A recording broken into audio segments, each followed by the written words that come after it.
प्यारे परीक्षार्थियों, आप सभी का फिर से एक बार मैं स्वागत करता हूं डी परीक्षा में। जैसे कि आप सभी को पता है कि हमने एक ह्यूमंस ऑर्गन्स के माने कि जो हमारे मानवीय अंग है उनके बारे में एक इंपॉर्टेंट सीरीज शुरू की थी, जहां पर हमने हार्ट, उसके साथ साथ लीवर और उसके साथ साथ अभी ह्यूमन आई को कवर कर रहे हैं। ह्यूमन आई माने कि मानव नेत्र के ऊपर ये मेरा सेकंड वीडियो है। पार्ट 1 मैंने कवर कर लिया है। पार्ट 1 आपको टीचिंग परीक्षा के ऊपर जाने के बाद अगर आप ह्यूमन आई कुलदीप सर सर्च करते हो तो वहां पे आपको ह्यूमन आई का फर्स्ट पार्ट मिल जाएगा। तो आज हम पढ़ने वाले हैं पार्ट 2 के बारे में। पार्ट 1 में मैंने जितने भी इंपॉर्टेंट चीजें थी, उसका डायमेंशन हो गया और उसके साथ साथ जो भी उसके माने कि ह्यूमंस आई में कौन कौन से ऐसे इंपॉर्टेंट चीजें हैं जो हमारे लिए इंपॉर्टेंट है एग्जाम पॉइंट ऑफ व्यू, ये सभी मैंने कवर कर लिए। ये ह्यूमन आई माने कि मानवीय आंख ना बल्कि आपको किसी भी शिक्षक भर्ती के लिए, बल्कि भारत में चलने वाले जितने भी एग्जामिनेशन है उन सभी के लिए आपको बहुत बहुत बहुत ज्यादा इंपॉर्टेंट रहने वाली है। और ये पूरे के पूरे टॉपिक में कवर कर रहा हूं हमारी एनसीईआरटी और एससीईआरटी से। तो चलिए पार्ट 2 के ऊपर चलते हैं। और इस पार्ट 2 में हम क्या पढ़ने वाले हैं? हम पढ़ने वाले हैं human I and it's defect, और साथ में उसके ऊपर रेमेडीज माने कि क्या कौन से प्रकार के उपाय हम कर सकते हैं, ये सभी कुछ देखने वाले हैं। पर मैं आपको उन सभी ह्यूमन आई डिफेक्ट्स के बारे में थोड़ा सा एक अंदेशा दे देता हूं। हम क्या क्या देखने वाले हैं इस पूरे वीडियो में? हम सबसे पहले देखेंगे कि मायोपिया, जिसे हम नियर साइटेडनेस या निकट दृष्टि दोष बोला जाता है, उसके बारे में पढ़ेंगे। उसके बाद होता है हाइपरमेट्रोपिया, जिसे हम फार साइटेडनेस माने कि दूरदृष्टि दोष बोला जाता है। और उसी तरह से प्रेस बायोपिया माने कि प्रेस बायोपिया ही होता है। और उसके बाद एस्टिग्मेटिज्म, जिसे हम दृष्टि वैषम्य, और उसी तरह से यहाँ पे जीरोप्थेल्मिया, जिसे हम क्या बोलते हैं, आंखों का सूख जाना या सूखा आंख के नाम से भी इसे जाना जाता है। इसे ऑस्टिग्मेटिज्म या एस्टिग्मेटिज्म भी पढ़ा जाता है। तो ये सभी के बारे में हम एक एक करके पढ़ने वाले। ये पूरा वीडियो आपके लिए बहुत ही ज्यादा जानकारी वाला और इंपॉर्टेंट रहने वाला है। तो चलिए सबसे पहले देखते हैं कि ये मायोपिया के बारे में पढ़ने से पहले रेटिना क्या होती है हमारी आंखों की। इसके पहले मैंने आपको भी इसके बारे में बताया है। रेटिना हमारे मानव आंख की एक स्क्रीन होती है जिसके ऊपर हमारा क्या बनता है? प्रतिबिंब बनता है। क्या बनता है? प्रतिबिंब बनता है। और सभी लोग कमेंट बॉक्स में जरूर लिखेंगे कि अगर मैं प्रतिबिंब की बात कर रहा हूं तो हमारे रेटिना के ऊपर किस प्रकार का प्रतिबिंब बनता है, मैंने पार्ट 1 में कवर कर लिया है। आप जरूर इसे एक बार देख लीजिएगा, ठीक है। रेटिना, ठीक है। तो इसके ऊपर हमारा प्रतिबिंब बनता है, पर कैसे बनता है? क्या ऐसे ही बन जाएगा? जी बिल्कुल नहीं। तो आपको याद रखना है कि रेटिना एक प्रकार का सेंसिटिव ऑर्गन होता है हमारे ह्यूमन आई का। ये क्या करता है? इसके ऊपर जो लाइट रेज गिर रही है, जो प्रकाश की किरणें, जो लाइट इसके ऊपर गिर रहा है, इसे वो कन्वर्ट करता है किसमें जी? वो एक लाइट सेंसिटिव स्क्रीन की तरह काम करते, उसे कन्वर्ट करता है इलेक्ट्रिकल सिग्नल्स में, विद्युत संकेतों में इसे कन्वर्ट किया जाता है। और इस विद्युत संकेतों को उसके बाद हमारे ब्रेन की तरफ माने कि हमारे मस्तिष्क की तरफ लेके जाती है। और लेके जाने वाली होती है हमारी ऑप्टिक नर्व, जो आपको यहां पे नजर आ रही है। माने कि इलेक्ट्रिकल सिग्नल जो हमने इमेज या लाइट उसके ऊपर डाला, उसे कन्वर्ट करने का काम कर रहे हैं रेटिना। और उस इलेक्ट्रिकल सिग्नल को कैरी करने का माने कि उसे ट्रैवल करवाने का काम जो ब्रेन तक लेकर जा रहा है, वो रहता है आपका ऑप्टिक नर्व। तो पहले यहां पे ये कंफ्यूजन आपका दूर हो गया कि ऑप्टिक नर्व का काम कौन सा है और आपके रेटिना का काम कौन सा है। यहां तक क्लियर है? फिर बात आती है कि रेटिना में ऐसी कौन सी खासियत होती है कि जिसके वजह से इसमें हमें प्रतिबिंब दिखाई देता है, हमें ये ब्यूटीफुल कलरफुल जो सुंदर हमारी प्रकृति है उसके कलर्स हम देख पाते हैं। हम इतना ही हैं, हम रात को भी थोड़ा बहुत देख पाते हैं। हाँ, कुछ जानवरों की खासियत तो ऐसी है कि उनको दिन में कम और रात को ज्यादा नजर आता है। ये किसके वजह से? तो आपको मैं बताना चाहूंगा कि हमारी रेटिना के अंदर जो है दो प्रकार की कोशिका, जनरली बाकी भी होती है, पर दो प्रकार की कोशिकाएं बहुत ही ज्यादा इंपॉर्टेंट होती है। एक होती है आपकी शंकु कोशिकाएं और एक होती है आपकी रॉड कोशिका, जिसे हम रॉड सेल के नाम से जानते हैं, ठीक है। अक्सर आपने इसके बारे में सुना भी होगा। ये हमारे रेटिना के अंदर पाई जाती है और उनका कार्य कौन सा, ये किस तरह से काम करते हैं, ये भी मैं आपके साथ शेयर करूंगा। पर देखिए क्या होता है कोन सेल का काम। तो चलिए सबसे पहले चलते हैं कोन सेल के ऊपर। तो मैं आपको बताना चाहूंगा कि हमारे जो रेटिना है वहां पे फोटो रिसेप्टर्स होते हैं। फोटो रिसेप्टर का मतलब क्या है? प्रकाश को सेंस करने वाले, उसे एक्सेप्ट करने वाले, उसको लाने वाले, ठीक है। और वो होते हैं हमारी दो प्रकार की कोशिकाएं, रॉड एंड कोन, बराबर है। अब यहां पर आपको मैं बताना चाहूंगा कि ये कोन कोशिकाएं और रॉड कोशिका अक्सर में करते क्या है।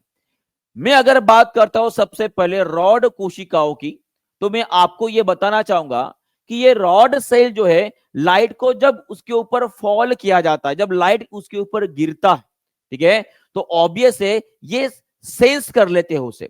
पर रॉड सेल मोर एक्टिव होते हैं when light intensity is less, when light intensity is less, माने कि मैं आपको बताना चाहूंगा कि जब कभी भी प्रकाश कम हो जाता है, उस टाइम पे रॉड सेल का मुख्य कार्य या उसका इंपॉर्टेंट फंक्शन शुरू होता है। तो मैं आपको बताना चाहूंगा कि जब कभी भी लाइट की इंटेंसिटी एक पर्टिकुलर वैल्यू के नीचे हो जाती है, तो इस रॉड कोशिकाओं के अंदर रोडोप्सिन, कौन सा जी? रोडोप्सिन नाम का एक केमिकल, एक पिगमेंट बनता है, जो हमें मदद करता है कि हम कम लाइट में या हम अंधेरे में देख पाए, हम अंधेरे में देख पाए, ठीक है। माने कि अंधेरे में देखने के लिए कौन सी कोशिकाएं रिस्पॉन्सिबल होती है? तो वो होती है हमारी रॉड सेल। कौन होती है? Rod cell. तो एक छोटा सा क्वेश्चन आप सभी के लिए है, ऐसे जानवर जो रात को देख पाते हैं, क्या उनके अंदर ये रॉड सेल की मात्रा हमारे मानवीय आंख की मात्रा से ज्यादा होती है?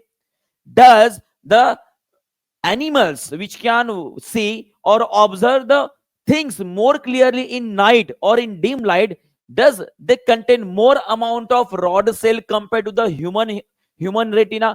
इसका आंसर आप जरूर कमेंट बॉक्स में लिखिएगा, और दो कोई उदाहरण ऐसे लिखिएगा जो रात को बहुत अच्छे से देख पाते हैं, ठीक है। ये हो गया रॉड सेल के बारे में। बाद में अगर रॉड सेल के अंदर ये रोडोप्सिन पिगमेंट अगर नहीं बनता, तो ऑब्वियस हम अंधेरे में नहीं देख पाएंगे, बराबर है। हमें अंधेरे में देखने में तकलीफ हो जाएगी, और उसी को ही एक डिसीज का नाम दिया जाता है, और उसे ही बोला जाता है आपका नाइट ब्लाइंडनेस। इसे नाइट ब्लाइंडनेस बोला जाता है, जिसे हम रतौंधी के नाम से जानते हैं। इसे ही हम क्या बोलते हैं? इसे ही बोलते हैं हम रतौंधी के नाम से जाना जाता है। और ये रोडोप्सिन पिगमेंट बनाने के लिए एक विटामिन, ठीक है, ये बहुत ही ज्यादा आवश्यक होता है, जिसे हम अक्सर आंखों का विटामिन भी बोलते हैं। वो होता है हमारा विटामिन ए। क्या होता है? Vitamin A. और ये आप सभी को पता है कि विटामिन ए अगर ना मिले तो रतौंधी हो जाती है, नाइट ब्लाइंडनेस हो जाता है। ये आपको क्लियर हो गया? ओके जी। यहाँ पे अगर कोई भी डाउट है तो कमेंट बॉक्स में जरूर लिखिएगा, मैं उसका आंसर आपको जरूर दूंगा, ठीक है। जो नेक्स्ट भी सेशन होता है हमारा, वहां पे आपका आंसर जरूर दिया जाएगा, ठीक है। तो यहां तक है आपके रॉड सेल का काम, ये क्लियर है? चलिए, बहुत बढ़िया। फिर आगे बढ़ते हैं और मैं आपको बताता हूं कोन सेल के बारे में। किसके बारे में अभी जानते हैं हम? कोन सेल के बारे में, ठीक है। कोन सेल क्या होता है जी? कोन सेल, जिसे हम बोलेंगे शंकु कोशिकाएं, इनको हम क्या बोलेंगे? शंकु कोशिका बोलेंगे। क्या बोलेंगे? शंकु कोशिका बोलेंगे। और मैं आपको बताना चाहूंगा कि शंकु कोशिका ही है जो हम इस ब्यूटीफुल दुनिया को, इस रंगी बिरंगी दुनिया को देख पाएंगे। मान की शंकु कोशिकाएं रिस्पॉन्सिबल होती है कलर्स को। कलर्स माने कि जो रंग होते हैं, हम जो इस दुनिया के रंगी बिरंगी दुनिया देख रहे, चीजें देख रही है, उनके रिस्पॉन्सिबल कौन रहेगा? कौन सेल रहेगा। पर कोई लोग ऐसे भी होते हैं कि जिनको एक बीमारी होती है, उन बीमारी का नाम मैं आपको बताना चाहूंगा। उस बीमारी का नाम है, उसे बोलते हैं हम क्या बोलेंगे? Colour blindness. उसे हम क्या बोलते हैं? Colour blindness. इसके बारे में आपने अक्सर सुना भी होगा, और जिन बच्चों ने रेलवे का एग्जाम या लोको पायलट का एग्जाम दिया होगा, वहां पे साफ मेंशन करा हुआ होता है कि a person with a colour blindness is not eligible for this exam या पोस्ट, ऐसे लिखा होता है। क्योंकि कलर ब्लाइंडनेस का मतलब होता है कि जिनको generally generally red colour green नजर आता है और ग्रीन रेड नजर आता है, और आंख जो है वो डिफरेंट कलर्स को डिफरेंशिएट नहीं कर पाता है, उसे समझ नहीं पाता है, वो कंफ्यूज हो जाता है। तो उस बीमारी को हम क्या बोलेंगे? Colour blindness. तो सर क्या ये भी किसी विटामिन की कमी की वजह से होता है? जी बिल्कुल भी नहीं। तो ये इंपॉर्टेंट टॉपिक रहेगा आप सभी के लिए, इसे आपको याद रखना है कि colour blindness is not a deficiency disease. ये किसी भी विटामिन के कमी के वजह से नहीं होती है, तो ये एक प्रकार का जेनेटिक डिसीज है। ये एक प्रकार का जेनेटिक डिसीज है, एक अनुवांशिक रोग है, जो कि जनरली मानव शरीर में पाए जाने वाला जो एक्स क्रोमोसोम होता है, जो एक्स क्रोमोसोम होता है, वो ट्रांसफर करता है एक अंश से दूसरे वंश तक। मान कि एक पीढ़ी से दूसरी पीढ़ी में ये जो कलर ब्लाइंडनेस के डिसीज जो ये होता है, पास किया जाता है, वो जनरली किया जाता है आपके एक्स क्रोमोसोम की वजह से। और ऐसा देखा गया है, ऐसा ऑब्जर्व किया गया है कि ये कलर ब्लाइंडनेस की जो जेनेटिक डिसीज है, वो जनरली पुरुषों में ज्यादा पाई गई है। पुरुषों में माने कि मेंस में ज्यादा पाई जाती है। यहां तक आपको क्लियर हो चुका होगा। क्लियर है सभी को? क्या किसी को डाउट है? तो आपको ये दो बातें आपको याद रखना है कि कौन सेल अगर डैमेज हो गए तो आपको कलर ब्लाइंडनेस हो जाएगा, जो कि एक प्रकार का जेनेटिक डिसीज है। और वही अगर आपके रॉड सेल अगर डैमेज हो गए तो उसके अंदर अगर विटामिन ए की कमी हो गई तो ये कौन सा डिसीज होता है? रतौंधी होती है। और ये रतौंधी जो है, जिसे हम नाइट ब्लाइंडनेस बोलते हैं, ये एक प्रकार का विटामिन डेफिशिएंसी डिसीज है। विटामिन डेफिशिएंसी डिसीज है या रोग है, हम ऐसे बोल सकते। सभी को क्लियर हो गया यहाँ पे, है ना? यहां तक क्लियर है? तो यहां तक सबसे इंपॉर्टेंट चीजें हमने रेटिना के बारे में पढ़े हैं। और रेटिना की जो कोशिकाएं होती है और उनका अगर डैमेज हो जाती है तो कौन कौन से डिसीज हो सकते हैं, यहां पर हमने डिसीज ये जो है यहां पे हमने कवर कर लिया। अब आते हमारे मेन मुद्दे के ऊपर, मेन इंपॉर्टेंट पॉइंट्स के ऊपर, जिसका नाम क्या है जी? ठीक है, उसका नाम सबसे पहले मैं आप सभी को बताना चाहूंगा। ये एक इंपॉर्टेंट क्वेश्चन है आप सभी के लिए, हमारे एनसीईआरटी में दिया है। सबसे पहले ये जो आपको 6 गोले नजर आ रहे हैं रंगी बेरंगी, जनरली आपको यहाँ पे आपको नजर आ रहा है रेड कलर, जनरली यहाँ पे रखा गया है। रेड और ग्रीन आपको शेड्स ज्यादा नजर आ रहे हैं। आपको पहचानना है कि इनमें कौन से नंबर लिखे गए हैं। ठीक है, अगर आपको पूरे के पूरे नंबर दिख रहे हैं तो समझ लीजिएगा एकदम आपकी आंखें स्वस्थ है, कोई टेंशन का बात नहीं। पर वही अगर मान लीजिए आधे से ज्यादा नंबर आप अगर पहचान नहीं पा रहे हो तो आपको जो है टेस्ट की जरूरत है। अब टेस्ट कौन सी करेंगे सर? तो मैं आपको बताना चाहूंगा कि वो टेस्ट का नाम है आपका इशिहारा टेस्ट। उसका नाम क्या है? Ishihara test. तो याद रखिएगा, इस प्रकार के गोले में अगर आप किसी भी नंबर को पहचान नहीं पा रहे हो, माने कि कलर ब्लाइंडनेस होने के चांसेस है। और कलर ब्लाइंडनेस किसी इंसान को है या नहीं है, यह पहचानने के लिए, यह जानने के लिए इशिहारा टेस्ट की जाती है, जो कि बहुत सारी एग्जामिनेशन में पूछा गया है। और ये आप सभी के लिए मोस्ट इंपॉर्टेंट है। क्लियर है सभी को? ओके जी, आगे बढ़े। चलिए आगे बढ़ते हैं। और उसके बाद एक पॉइंट होता है, जैसे कि मैंने आपको बोला कि रेटिना के ऊपर हमारा पूरा का पूरा प्रतिबिंब बनता है, पर रेटिना के ऊपर कुछ ऐसी चीजें, सॉरी, कोई ऐसा स्थान होता है कि जिसके ऊपर फोटो रिसेप्टर सेल्स नहीं होते हैं। फोटो रिसेप्टर का मतलब क्या है? कोन सेल और रॉड सेल्स नहीं होते हैं। उस बिंदु को हम क्या बोलेंगे? उस बिंदु को या उस चीज को या उस जगह को हम बोलेंगे ब्लाइंड स्पॉट, जो यहां पे आपको यहां पे नजर आता है। At the joint point of the retina and the optic nerve, there is a point where there is no photoreceptor cells were present. और उसी को हम क्या बोलेंगे? उसी को हम क्या बोलेंगे? Blind spot. क्या बोलेंगे? Blind spot. या इसे और इस चीज को या इस जगह को ऑप्टिक डिस्क के नाम से भी जाना जाता है। ऑप्टिक डिस्क के नाम से भी जाना जाता है, ये भी आपको याद रखना है। ओके जी, कोई दिक्कत है? कोई दिक्कत नहीं। धीरे आगे बढ़े। चलिए आगे बढ़ते हैं। और उसके बाद आते हैं डिफेक्ट्स इन ह्यूमन आई। क्या आते हैं? डिफेक्ट्स इन ह्यूमन आई।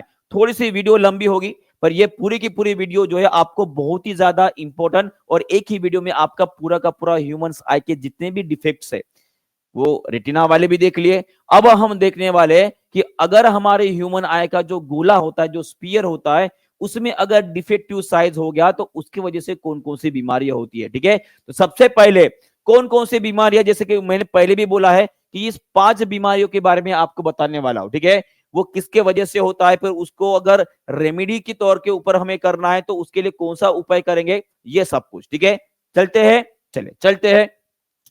तो सबसे पहला पॉइंट रहेगा आपका मायोपिया।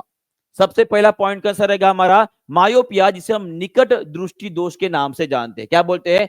निकट दृष्टि दोष। तो इसके नाम में जो है थोड़ा सा जो है ट्विस्ट है भाई साहब। तो मैं आपको इसे याद कैसे रखना वो मैं बताने वाला हूं, क्योंकि अक्सर कंफ्यूजन होता है कि दूर का दिखता है, पास का दिखता है, कहां दिखता है, समझ में नहीं आता। तो इसके नाम से कैसे याद रखे? तो याद रखेगा, निकट दृष्टि अच्छी होती है, बाकी में दोष होता है। इस तरह से इसे याद रखे, क्योंकि जनरली हम हिंदी पढ़ने वाले बच्चे हैं, स्टूडेंट है, हम अभ्यर्थी है ना। तो यहाँ पे आपको याद रखना है मायोपिया, जिसे हम निकट दृष्टि दोष के नाम से जानते हैं।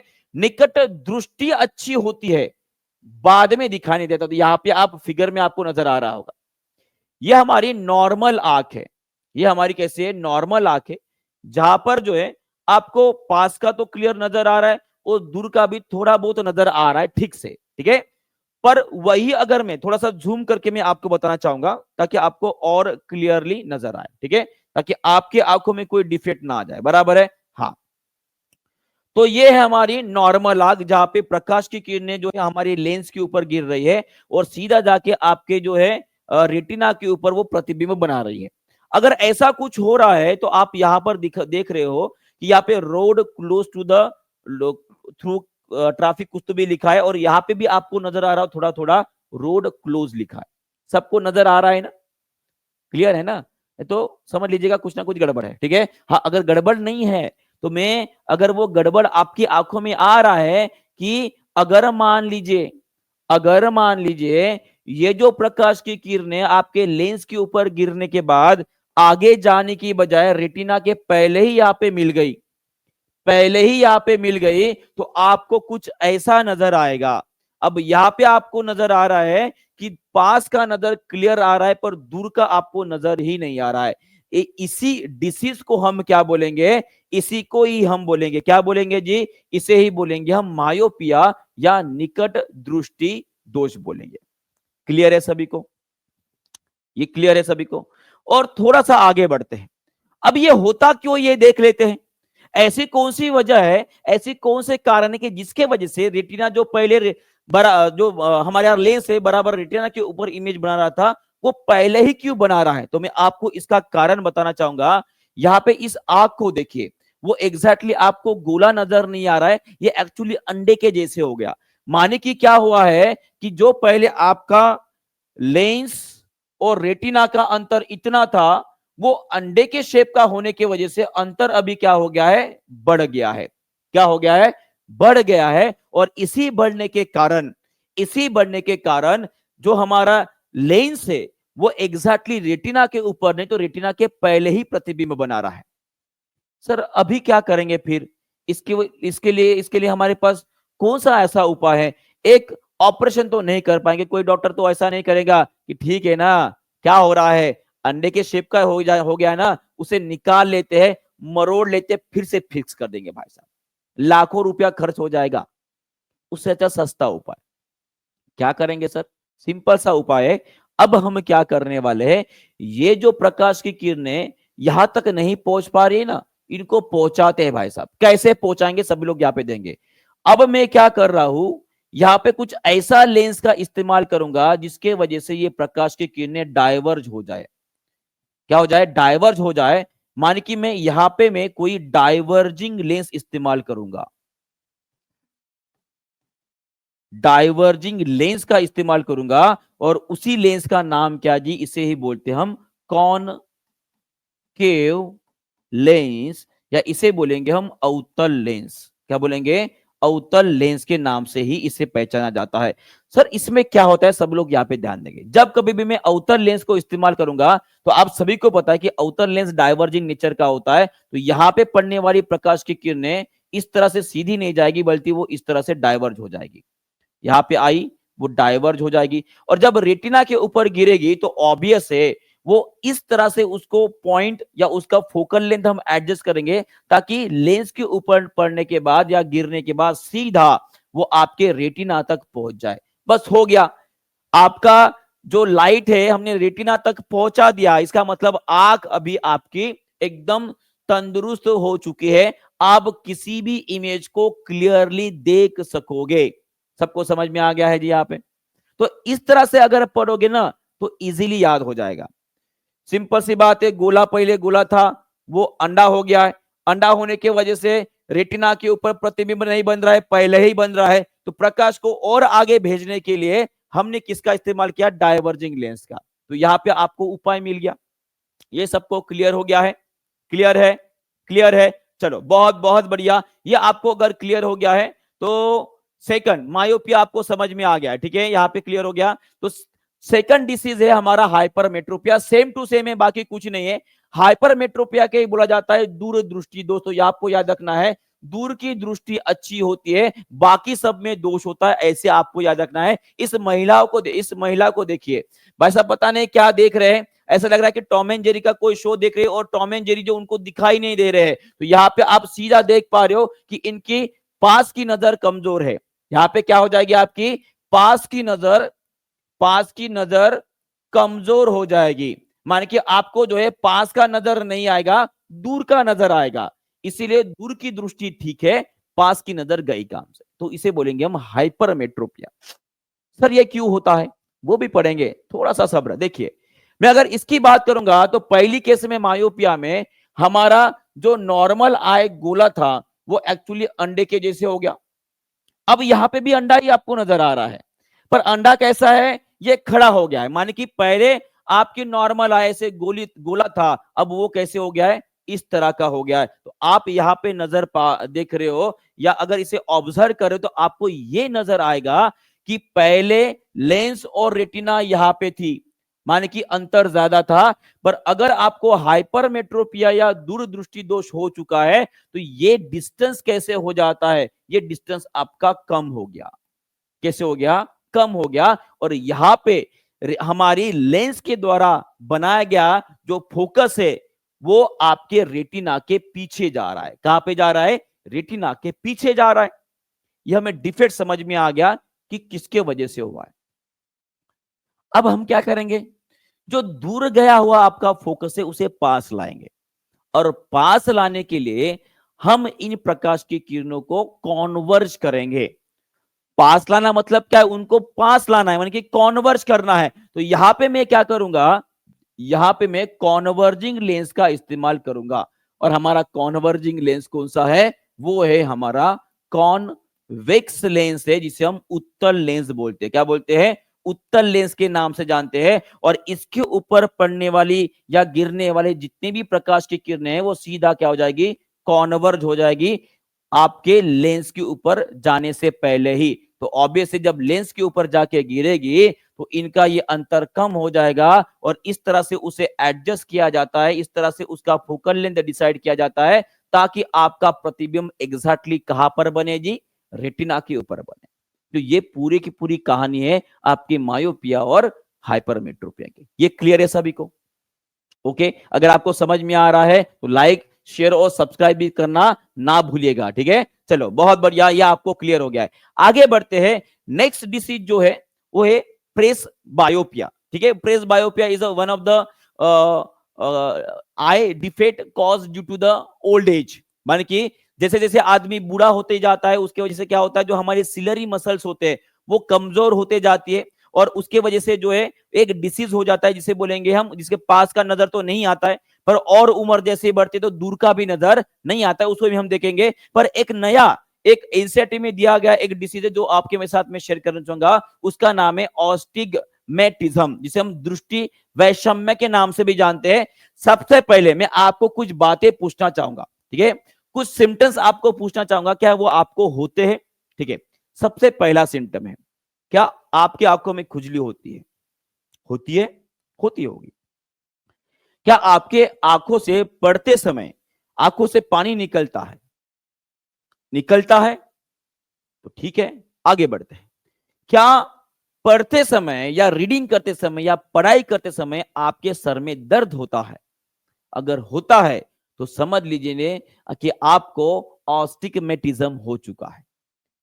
हम मैक्सिमम लोगों को ये बीमारी है, क्योंकि हम जनरली आंखों का कोई योगा नहीं करते हैं, ना ही उनका कोई ऐसा एक्सरसाइज हमें पता है कि जिसको आंखों को हम तंदुरुस्त रखें। बराबर है, घूमना फिरना बंद हो गया, और इसी के वजह से जनरली लोगों को ये बीमारी हो रही है जिसे हम दृष्टि वैषम्य बोलते हैं या ऑस्टिग्मेटिज्म बोलते हैं। क्या होता है मैं आपको समझा दिया है, और ये क्यों होता है मैं आपको बताना चाहूंगा। नॉर्मली जो हमारे लेंस से आने वाली प्रकाश की किरण सीधी आपके जो रेटिना के ऊपर जाके गिरेगी, पर इस बीमारी में क्या होता है, ये जो मैंने आपके अभी भी बताया है, ब्लर दिखाई देना, आंखों से पानी निकलना या हेडेक होना, ये ऑस्टिग्मेटिज्म के सिम्टम्स है। ये होता क्या है मैं आपको बताना चाहूंगा। ऑस्टिग्मेटिज्म में क्या हो जाता है कि हमारी रेटिना के ऊपर पड़ने वाली जो प्रकाश की किरणें हैं वो एग्जैक्टली रेटिना के ऊपर भी बन जाती है, या ऐसा भी हो जाता है कि वो कुछ प्रकाश जो है पहले ही इंटरसेट हो जाए और कुछ प्रकाश जो है आगे जाकर रेटिना के ऊपर इंटरसेट होता है। माने कि इसमें मल्टीपल फोकल पॉइंट बनाया जाता है हमारे कॉन्वेक्स लेंस द्वारा जो हमारे मानवीय आंख में, और इसी को हम क्या बोलते हैं, ऑस्टिग्मेटिज्म बोलते हैं। क्या बोलते हैं, ऑस्टिग्मेटिज्म बोलते हैं। सर अभी तक तो हमने यही पढ़े कि प्रतिबिंब आगे बन रहा है, पीछे बन रहा है, अब दो दो बन रहे हैं, एक रेटिना के ऊपर बन रहा है, एक रेटिना के आगे पीछे बन रहा है, तो उसको दुरुस्त कैसे करेंगे, कॉन्वर्जिंग इस्तेमाल करेंगे कि डाइवर्जिंग इस्तेमाल करेंगे। तो आपको मैं बताना चाहूंगा इस ह्यूमन आई के डिफेक्ट को अगर आपको दुरुस्त करना है तो उसके लिए हमें इस प्रकार का लेंस का इस्तेमाल किया जाएगा जिसे बोलेंगे हम सिलेंड्रिकल लेंस, और ये आप सभी के लिए मोस्ट इंपॉर्टेंट है, क्योंकि जनरली कॉन्वेक्स और कॉनकेव लेंस के बारे में अक्सर सभी को पता है, पर जब कभी भी इस आई डिफेक्ट के बारे में पूछा जाए, ऑस्टिग्मेटिज्म के बारे में पूछा जाए, तो याद रखेगा यहां पे हम सिलेंड्रिकल लेंस का इस्तेमाल करते हैं, जहां पे जिसकी विड्थ जो है कम ज्यादा होती है, और उसी तरह से फोकस जो पॉइंट बन रहा है आगे पीछे उसको एग्जैक्टली रेटिना के ऊपर डाला जाता है। क्लियर है, चलो ये भी डिसीज आपको समझ में आ गया। आगे बढ़ते हैं, और लास्ट डिसीज है वो है आपका सूक्ष्म क्षिपाक, जिसे ज़ेरोप्थेल्मिया भी बोला जाता है, और ये बीमारी लगभग 50% से ज्यादा लोगों को है। दस में चले गए, आंखों में खुजली, पानी निकलना, आंख लाल हो जाना, बार बार आंखों में खुजली होना, ड्राइनेस बढ़ जाना, ठीक है, ये सभी चीजें जो है आपके ज़ेरोप्थेल्मिया के वजह से होता है। इसमें एक्चुअली प्रॉब्लम क्या होता है कि जब आपके शरीर में विटामिन ए की कमी होने लगती है तो आंखों में जो है खुजली होना, पानी निकलना, ये आम बात है, पर वो जब ड्राई होने लगे तो समझ लीजिएगा आपके शरीर में सच में विटामिन की कमी हो चुकी है, और अगर इस बीमारी को आपको दुरुस्त करना है तो ऑब्वियसली आपको विटामिन ए खाना होगा। क्या खाना होगा, विटामिन ए खाना होगा, और ये पूरी की पूरी आपकी बीमारी है आई डिफेक्ट से जो मैंने आपको बताया है, एक प्रेस बायोपिया है, जिसके बारे में आप खुद कमेंट बॉक्स में लिख के मुझे बताओगे कि प्रेस बायोपिया, जिसे मैं अभी मैंने एक्सप्लेन किया है कि प्रेस बायोपिया किनको होता है, इसके लिए हम कौन से लेंस का इस्तेमाल करते हैं, सभी लोग मुझे कमेंट बॉक्स में लिखेंगे, मुझे आंसर चाहिए। अगर मेरी मेहनत आपको सबको पसंद आ रहा है तो ऑब्वियसली टीचिंग परीक्षा को आप सब्सक्राइब करोगे, लाइक करोगे, शेयर करोगे, और जो नया बच्चा है, किए हो कि नहीं किए हो सब्सक्राइब, नहीं किए हो तो कोई बात नहीं है, बाद में कर लेना, ऐसी कोई जल्दी नहीं है, पर करना जरूर। अगर सच में नॉलेजेबल और इंपॉर्टेंट सेशंस के साथ साथ जो एकदम प्रीमियम कंटेंट आपको दे रहा हूं, अगर सच में चाहिए तो अभी आपको नहीं बोलूंगा, ठीक है, नहीं करना है तो बाद में जरूर कर लीजिएगा, ठीक है। हाँ, तो कुछ क्वेश्चंस में आपको छोड़ रहा हूं, जिसकी बायोपिया के बारे में मैंने बोला है, प्रेस बायोपिया, ये इसका कारण क्या है, और इसे दुरुस्त करने का उपाय क्या है, हम कौन से लेंस का इस्तेमाल करेंगे, ये सभी लोग कमेंट बॉक्स में लिख देंगे। और उसी तरह से विटामिन ए, जिसे हमने आंखों का विटामिन बोला है, ये विटामिन ए सबसे ज्यादा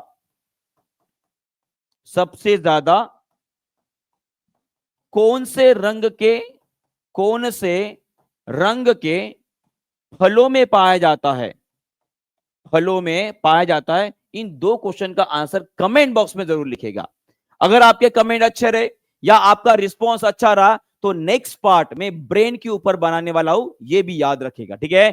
तो चलते हैं नेक्स्ट पार्ट के ऊपर, और इस आशा के साथ कि आप इन दोनों क्वेश्चन के आंसर कमेंट बॉक्स में जरूर लिखेंगे, और उसी तरह से ये जो नया सीरीज मैंने शुरू किया है ह्यूमन ऑर्गन्स के बारे में, आपको कैसे लग रहा है ये भी जरूर कमेंट बॉक्स में लिख दीजिए। आपका बहुत बहुत शुक्रिया, धन्यवाद, थैंक यू वेरी मच, और all the best for your examination. Always मैं ये बेस्ट विशेष आपको दूंगा, और मिलते हैं अगले सेशन में ब्रेन में, ठीक है? Thank you very much.